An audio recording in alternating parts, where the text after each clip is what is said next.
మనోనిగ్రహం అంటే అంతటా ఉన్న భగవంతుడిని మనం చూడలేం కదా, ఎలా చూస్తాము? మనుషులే కనపడుతున్నారు, మైకులు కనపడుతున్నాయి, ఏవో బలలో కుర్చీలు కనపడుతున్నాయి, భగవంతుడు ఎక్కడ కనపడతాడు?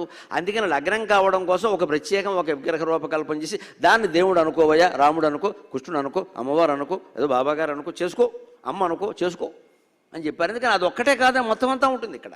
అంత వైరింగ్ జరిగిన చోటంతా విద్యుత్ ఉన్నప్పటికీ బల్బు ఉన్న చోటే విద్యుత్ వ్యక్తం అవుతుంది కదా. అలాగే సృష్టి అంతా భగవంతుడు ఉన్నప్పటికీ దేవాలయంలో మాత్రమే వ్యక్తం అవుతాడు. అందుకని మనం దేవాలయానికి వెళ్ళాలి.